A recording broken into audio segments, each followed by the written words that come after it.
Generally, good news is given to those who deserve it. Deadbeat dads usually don't have their children running up to them to show them their best work.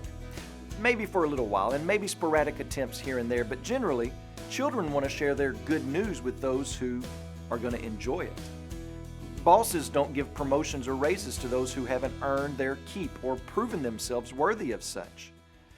But God's good news is for such undeserving people, because God knows that we could never earn our way or prove our way into His kingdom. This is what makes the good news great news for us.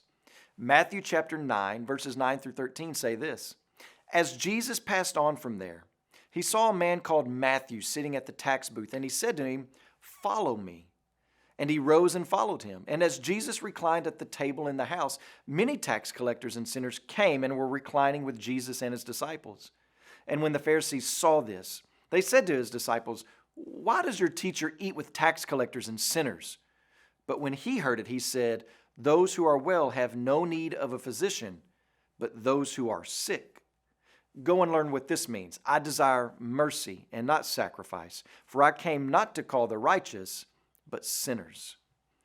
The tax collectors and sinners were probably the only friends Matthew had, and they are the guest of this dinner party, along with a slew of Jesus' disciples. So get the picture of this party.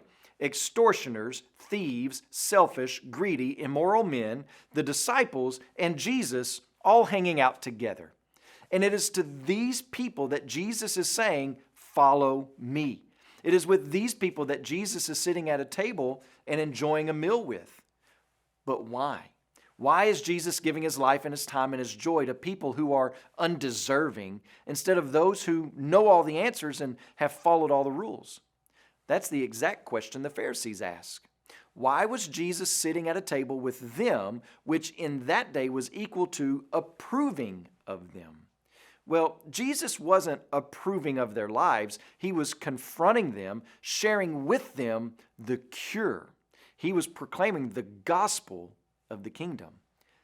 So as we are living right now in the ripple effects of the Christmas season and the insurgence of Jesus into this world, an inbreaking and invasion of his kingdom into our life, we need to understand that Jesus didn't come in order to be impressed with your self-righteousness and your own little kingdoms, because you really don't have any self-righteousness, and neither do I. But he is in the business of offering his perfect righteousness to us. And when a person embraces that and understands that, it transforms them, and out of their heart flows mercy, not mercenary duty. You know, Matthew went on to be one of the famous 12 disciples. That's pretty good for someone who was a hated tax collector. But not only that, God chose him to write one of the only 4 inspired accounts of Jesus' life. So why the dramatic turnaround? Because the good news is that God calls the undeserving and he transforms their lives. Today, when you pray, please pray for B.J. Sanders and his family, our missionaries in Papua New Guinea. And also remember the MALPRUSI Lifeword broadcast that's heard in Ghana and Togo.